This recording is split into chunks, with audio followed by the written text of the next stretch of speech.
Rocky Horror Minute is rated R. The Rocky Horror Picture Show is also rated R. We're going to spend this time discussing the movie in gory detail, and along the road we will talk about some adult content and use some of our favorite swear words. Sidney Crosby was overrated even in his prime. Consider yourselves warned.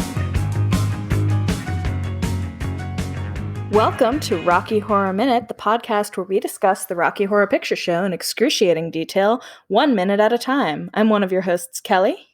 And I'm your other host, Leandra. And we're joined tonight by a very special guest. We have Blake Reilly of D5, the Mighty Ducks podcast, and the Blake and Sal Show. Hi, ladies. Blake, how you doing? How you doing, ladies? It's exciting. It's exciting for me. It's fun when I get to be on another movie podcast. This is always fun. Yeah. Oh, yay. We're really glad to have you. And I understand that you have a storied history with the Rocky Horror Picture Show. Do you remember the first time you saw the movie? First time, no, because I feel like I've been watching this movie forever. One of those movies. Like, I feel like I've always watched this movie because once in a blue moon. I know like a friend of mine, my best friend in Jersey, would always bring the movies to the house that he'd see. He's like, you have to watch this movie. That's how I saw Clerks for the first time, too. So, like, I saw these movies for the first time with him. Where it's like, you gotta watch it, you gotta watch it. And this is one of those movies. And it was weird, it was fun, and yeah, that's the first time I saw it with him. So I don't remember how long ago was that. I was like, I was maybe in high school. It's a long time ago now. Yeah. And so have you been to a live screening? Or I've been to one here in Milwaukee with my wife. We decided to have some fun with it, and she even let me want some of her fishnets. And I have never told this story on air before. And I do have pictures somewhere. Like, I don't know where my photos are. They're somewhere downstairs. Like, I have a box of photos I have to go through. They're in there. If I ever find them, I will put them up in the Rocky community for sure. People to see this. Now, I'm not embarrassed by it anymore. Back then, I was like, "What am I doing? This is insane." But looking back at it, it was great. I had so much fun. Yeah, usually people I find have an amazing time at the Shadowcast. That kind of environment lets a lot of people let loose. Like you said, you were not somebody who is necessarily comfortable wearing fishnets in public under normal circumstances. But yeah, at Rocky, it's like kind of anything goes type of atmosphere, which is freeing for a lot of people. I'm kind of always in that headspace. You know what's funny? I think now, like as I got older, I might actually even have more fun than I did then. You know what I mean? One of those things? For sure. Yeah. If you take away your inhibitions, then a lot of things are more fun. Yeah. Pretty much. We're in minute 57 of this film. Yep. So what that means is it's an odd-numbered number, which means I get to describe what happened. Yeah. Describe it in salacious detail. I will try and use what multiple people have referred to as either a sexy voice or a gravelly chain smoker voice that grates on their nerves. No, it's a phone sex voice for sure. Yeah, well, maybe to you. Other people are because like, we wow. have so much phone sex. Hey. I'll let that one just sit there. Yeah. It's all right. I've told her to do that before. Okay. So what happens in this minute, Leandra? What happens in this minute is very interesting. The end. Rocky puts his hand on top of Janet's as she continues to bandage his wounded hand.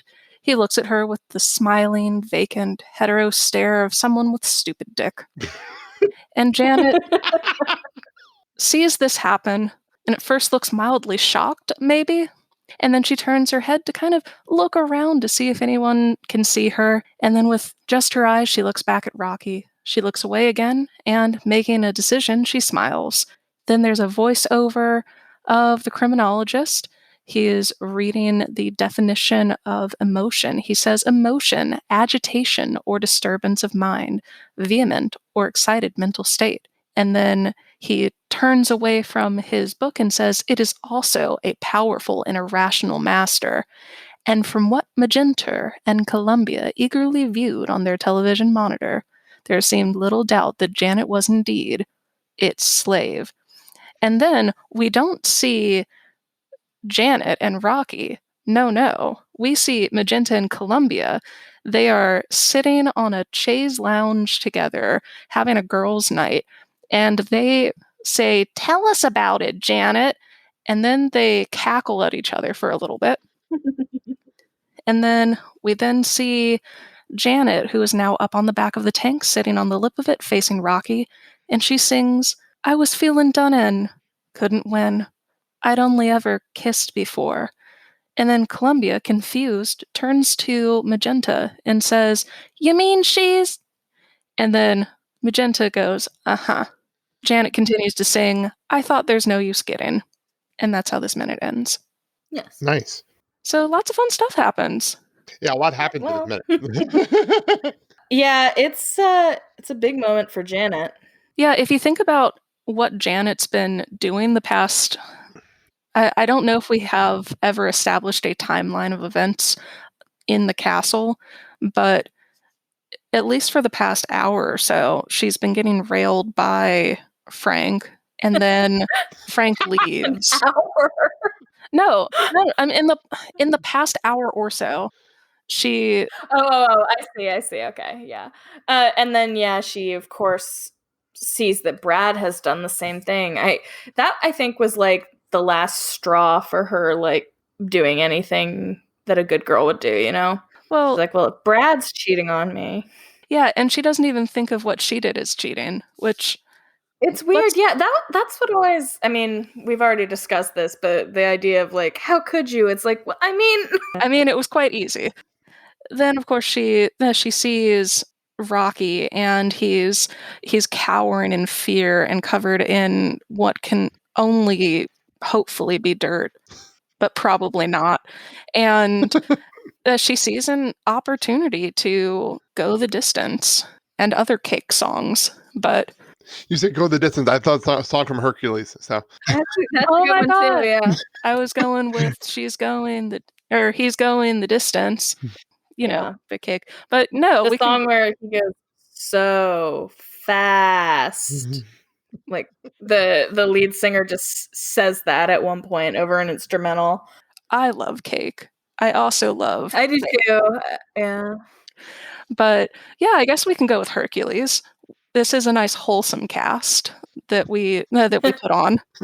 I just love Disney, so that's where my brain goes. That's fair. I mean, so does Columbia, obviously. Yes, obviously. And we'll talk about that a little bit more.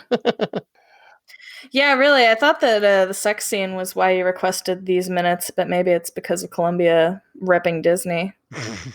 No, I more requested the song more than anything else. So fair. Sure. And you read Playboy sure. articles. Not Susan Sarandon's boobs. Not at all. Yeah, exactly. No, not at all. This scene is one that, as somebody who has been doing Rocky and seeing Rocky since well before sex was a thing that I ever thought about, this is a weird scene for me because, like, conceptually I understand that there's a lot of sexy stuff going on, but I can't see it as that in any way. Like, this is completely just straightforward to me, which I think is probably more a read on me than anything else. That's funny because I actually had written down that this is the only sexual scene in the movie that I actually find hot. Because there's a couple of sexy moments in the movie, mostly Frankenfurter moments that are not from like sex scenes or sexual scenes, but the way that, I mean, he's mashing her boob around.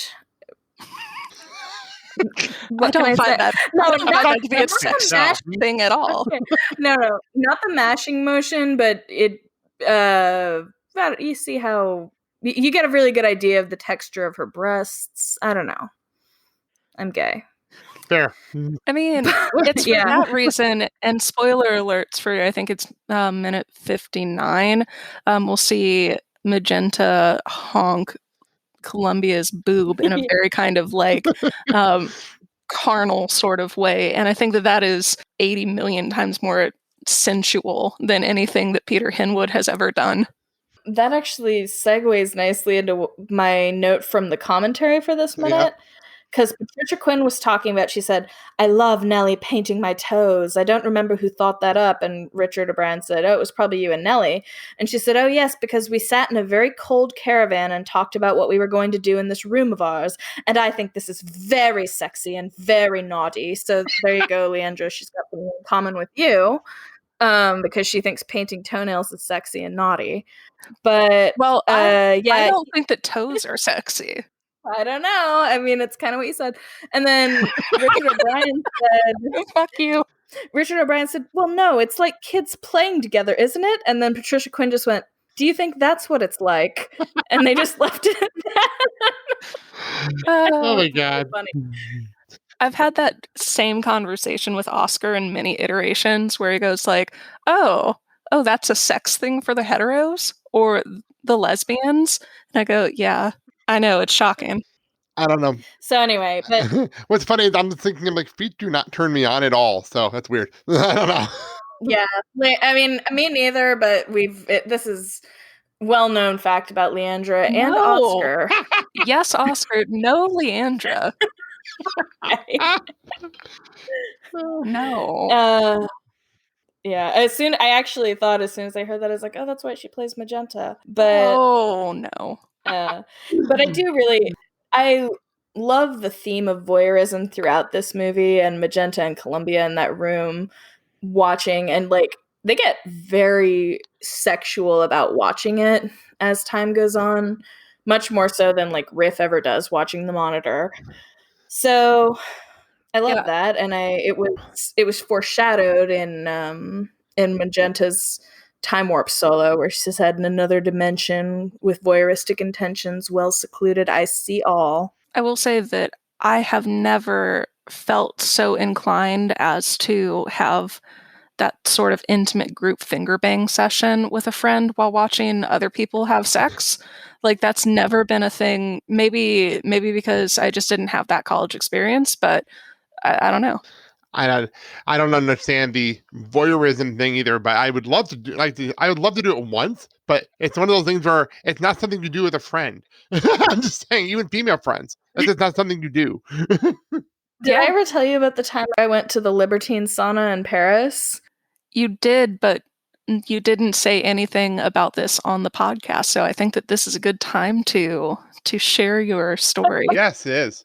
This is actually a really funny story. So I was young. I was like 20, and my boyfriend at the time and I were in Paris for a weekend, and I really wanted to go to a Libertine sauna because I'm, like I mentioned earlier, like total hippie, don't care about anything like about being naked. We weren't planning. So, all right, I guess for those of you who don't know, a libertine sauna is kind of like a sex club or a swingers club. There's typically saunas and usually hot tubs.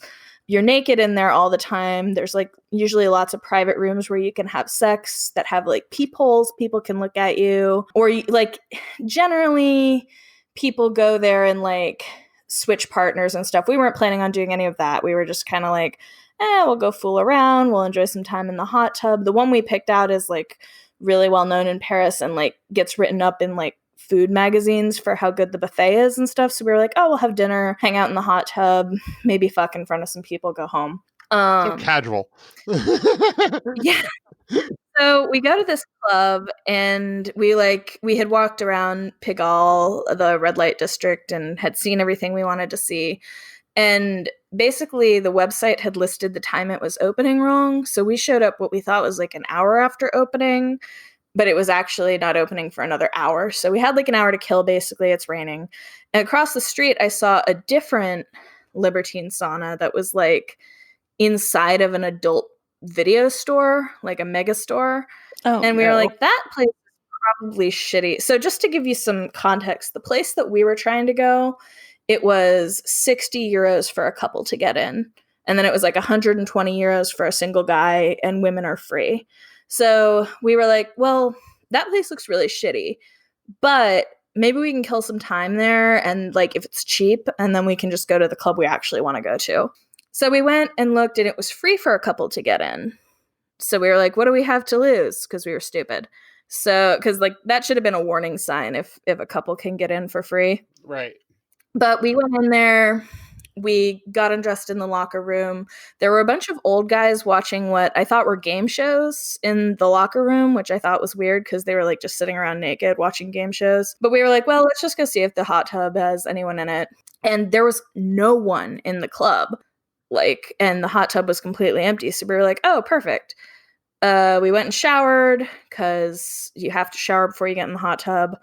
And while we were rinsing off, suddenly the shower was packed, like on all sides, like, and then there was like a huge line out the door to get into showers. Like the place was suddenly like hopping, and we got out and we started walking towards the hot tub, and they all followed us in a line like baby ducks. And that's when I was like, oh, I'm the only woman in this club. It's just full of gross old dudes and me. So we got in the hot tub, and they all just like filled the hot tub, and then like the ones that didn't fit in it just like sat around it like wolves watching me. And so me and my boyfriend were just like, this is uncomfortable and we should go, but we also like were embarrassed and didn't want to just like walk out. So we were like, okay, let's go to one of the like private rooms. And we did that, and people kept trying to like follow us in, and we were like, no. So the room we were in had like a little peephole, like 6 inches in diameter, probably not very far off the floor, like just a few inches off the floor. And so what they did was they all like crowded around this tiny hole, and we just saw like a bunch of like eyes watching them. And at some point, my boyfriend like knelt for some reason, and I think they thought he was like about to go down on me, and we just heard in English through the hole just this guy go, oh yes. And we were like, creepy. okay, we have to. It's so creepy. We were done. It was the intended purpose of the club, but it was so humorous the way he said it, and also just like, so anyway, at that point we were like, okay, we have to leave. This is too funny. But that was my experience with voyeurism. I hated that. Everything about that. Yeah. 0 out of 10 would never want to do that. Wow. A lot. Yeah. I'm adventurous. I'm the adventurous one. You are. I just love that you were like, oh no, look at all these red flags. Well, it would be impolite to leave now. Exactly. It's like, why would I leave? Oh, and when I was talking to my boyfriend later, I was like, I just don't understand, like, so they just sit around and watch game shows waiting for like a girl to show up? And he was like, game shows? That was porn. Did you think it was a game show? And that's literally how oblivious I am. I guess I was walking by and I was like, bright colors, it's a game show. Like, I didn't even like look directly at the screen, apparently. Obviously the sound must have went off. I don't think so. I mean, I don't know. It was in French. Oh, so. there you go. Yeah. So did you make your way across the street to get a good buffet at least? We went the hell home to our hotel. I was so not in the mood to try my luck at a second club. That's fair. It also, like, honestly, the most upsetting thing about that experience was I didn't feel like that place was really clean. So I was just kind of like wanting a good shower at that point. I already have just like a level of ick when it comes to like a public hot tub or jacuzzi experience, because really what you're becoming then is like a human soup, and you're just hanging out and marinating with other people. And I don't think that that's relaxing. I think that that's upsetting and not a thing I want. And there's no way that place was draining their tub anytime, like any regularity. And yeah, that's honestly like, that's something I would do when I was 20. I don't know if I could have gotten in that hot tub now. I'm way more like germ conscious than I was back then. What if Gary Busey was in there? All right. If you're telling me if Gary Busey's in a hot tub, you're not going to hop in there and have a conversation with that crazy bastard? No. That's and our podcast is our podcast is obsessed with Gary Busey, and I wouldn't do that. Oh man, I would want to stay out of like biting distance because he's got some choppers and he's kind of crazy. But yeah. There are so many places that I would hate to see Gary Busey, And I'd say that a hot tub is like maybe in the top 10, but not high top 10. What's the number one? What's number one? Naked in front of me in the woods. In the woods. Okay.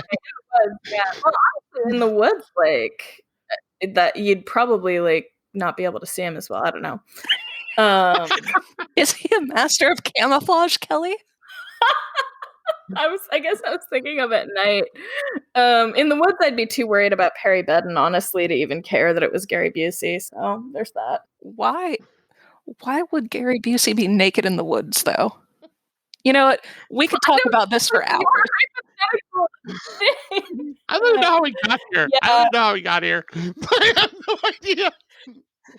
Well, first we were in Paris, and then Gary Busey was in a hot tub, and Kelly was like, well, I must partake. Okay, that's where we were. Yeah, I would have actually fucked Gary Busey if he had been at that club. Oh my God. You know my stance. The whole reason you brought him up is because you know I would fuck any celebrity, even if they're weird and crazy. That is true. Sorry.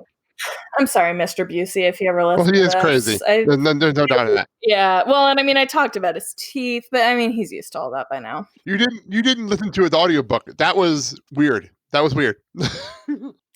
So, Blake, do you have any thoughts on this minute? The only thing I actually, because this is how number one, I like the fact that we had like two different like breaking the fourth wall moments in the matter of like 20 seconds, which is hysterical to me because it's like totally against the rules of like all movies where we have two people like breaking the fourth wall, which I love.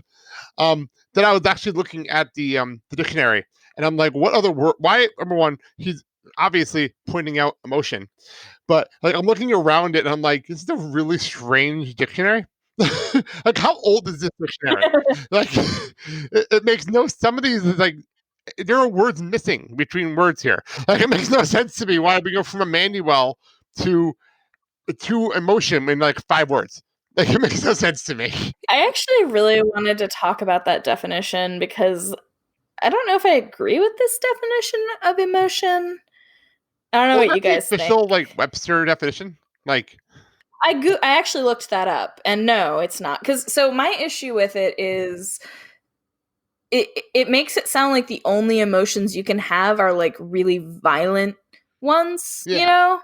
But, you know, like you can be mildly happy. That's an emotion. You know what I mean? I would call that a vehement or excited mental state. So anyway, I looked it up and I like the official definition much better, which is a natural instinctive state of mind deriving from one's circumstances, mood, or relationships with others. Instinctive or intuitive feeling as distinguished by reasoning or knowledge. That makes a lot more sense. So this is like a crazy, I don't know if it's been like updated since the 70s, but it's like a crazy, I'm wondering if they made this up for the movie because it like kind of fit better. Yeah, because the only adjective is emotionless. That's the only one listing here. Like, there's usually like more than that. Yeah. So this definitely got made up for the movie. Yeah, so like because you know that ties in really well to the Krim monologue of it's a powerful and irrational master. Exactly. Yeah. Just like Gary Busey would be, I'm sure. There it is. Tie it all together. Yeah. Tie it all together. I'm looking at a screenshot of that page in the book itself. Yeah. And there are a couple of interesting things about it. It is specifically a copy of part of a page that has been exploded and then pasted into this book. So now we have very little other than this one column to go on as to what else is in there. And then the other words that are there are, you are correct, there are plenty that at least wouldn't be the only things in the dictionary around emotion. Exactly. It's gotta be I mean, I know this is an old dictionary, but still. Like, there's a lot of things missing here. But like, there's emit, Emmanuel College, emit, emollient, emolument, emotion, emotional, emotive, and then empathy. And that's everything that's on there. It's also like that big. I have it on my screen here too. It's like that page is taped in there, so I think it's weird. Yeah. So one of my favorite things to do, and this is kind of a callback, but it's also kind of just something that I enjoy. When you see the criminologist reading the definition for emotion, I like yelling over top of him, empathy, noun, the power of projecting one's personality into, and then at some point the camera pans away and I go, hey, I was reading that. That is funny. So It's silly but funny. I like it. yeah. So that was all I wanted to go over as far as the crim break. I know that we often have our our whoopsies and whatnot when the criminologist pops up, and I'm not saying that we don't have any of those, but I will say that our audience members, they never call, they never write. How are we supposed to know if we make a mistake if they don't tell us? So Yeah. not that I blame them. I know that they're so busy. Yeah, please email us. We're so lonely. So lonely. We've tried talking with Yeah. Barry Busey even, and it's just we're Yeah. getting As a listener, it's not as a regular listener, it makes me feel better. I listen to the show at work, so I have a hard time responding to what you're saying a lot of times. I am working. I'm listening to your oh, that's fair. show. So as a regular listener, I just throw that out there. Yeah, and it's weird we- because you work at that Parisian libertine sauna that we were just talking about. That's just weird. Knowing what you do for a living, Blake, I really hope you do not No, work. I do not. That would be a terrible job. Yeah. If for some weird reason anyone I know would listening to this, I don't do that. Just throw that out there. What are you talking about? Everybody listens to this, right?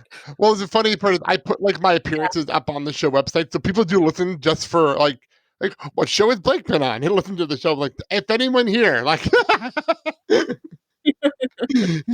Yeah, anytime somebody kind of unexpected says, "Oh, I've been listening to your podcast," I go, "Okay, well, I hope you've gotten really cool about some stuff." Yeah. You know what? I will Yeah. say something. I listen to like romance novel audiobooks at work as well. So listening to your show and listening to those are like I'm totally used to weird stuff in my ears at work. So I used Ooh, to author those as well. yes, she sure did. I do listen to romance novels a lot. So Well, let's hope you never figure out my pen name, I guess, or I'm going to be really embarrassed about the writing quality. there are worse things. I like that there are a lot of fun things in the background of Columbia and Magenta's bedroom Yes.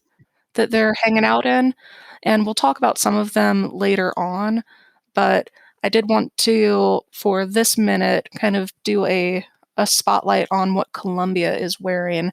She's wearing light flannel men's white and blue striped pajamas. It's a vertical light blue, dark blue, and white stripe, and the pants have a white drawstring waist, and the pant legs are a little on the short side, and the sleeves are just far too long. The shirt buttons down the front with white plastic buttons, and the left shoulder is ripped, and there are a couple of rips on the right side, including a rip where her right nipple can peek through at various times. And there's a vertical rip at Columbia's right hip in the pants. And she is wearing that pajama top mostly unbuttoned through the scene with very clearly no bra. And in addition to that, she's wearing black plastic Mickey Mouse ears that have that black felt cap. And I always just in my brain decided that it said Columbia on there. There's no embroidery on it. There's none of the logos even off of it. And you can just buy this online and say, yeah, I don't want the embroidery, and it's fine. And then you'll have fairly screen accurate ears. She's also wearing open-toed black high-heeled mules with some marabou over the top. She's wearing some very pretty vintage sort of things. Both her and Magenta kind of go into a more 40s 50s sensibility with their costuming in some ways for these costume pieces.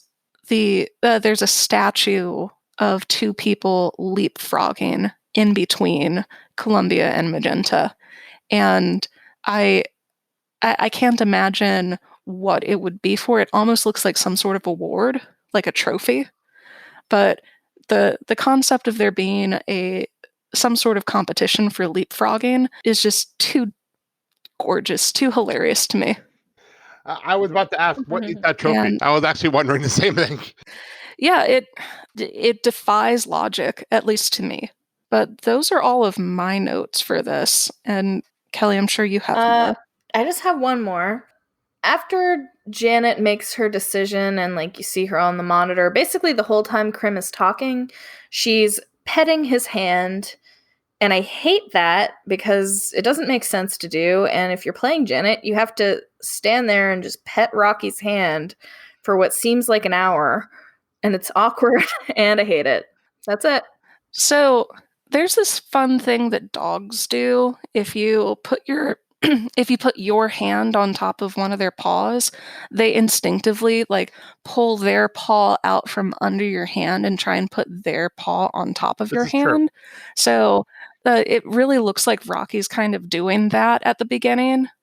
Like Janet has her hand on top of Rocky's and is putting this bandage on, and then he moves his hand. And he's like, "No, I have to be on top."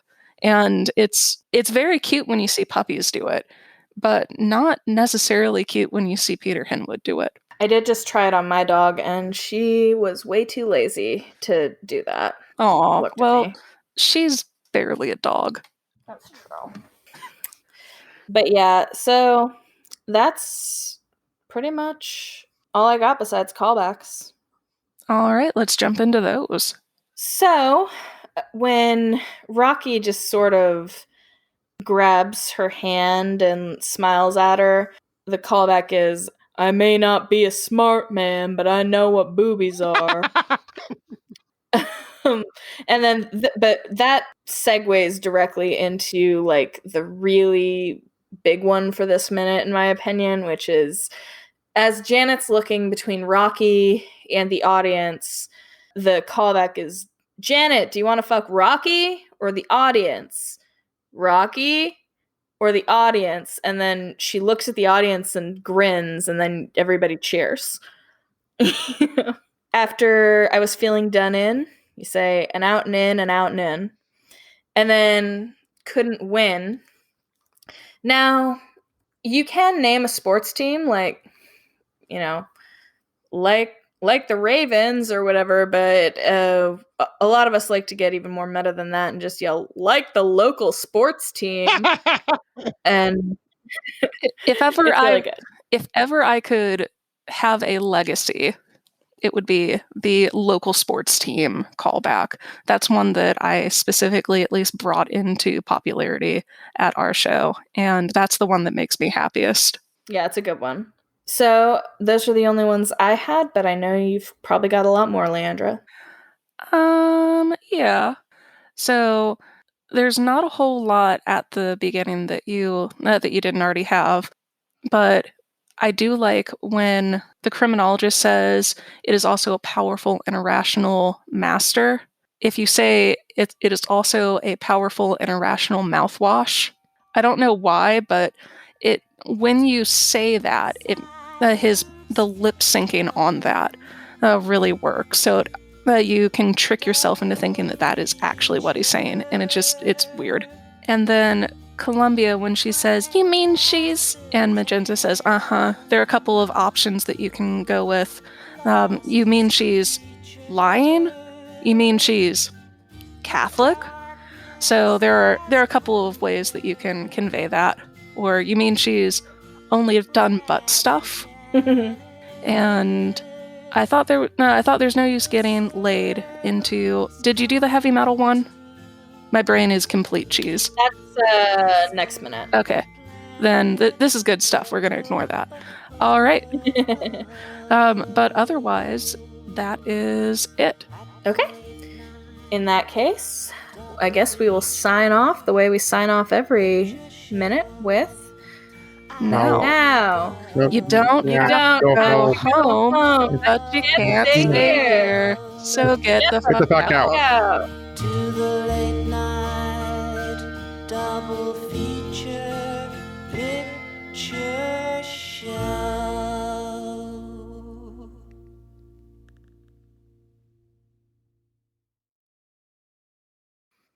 That's actually pretty nice and tight.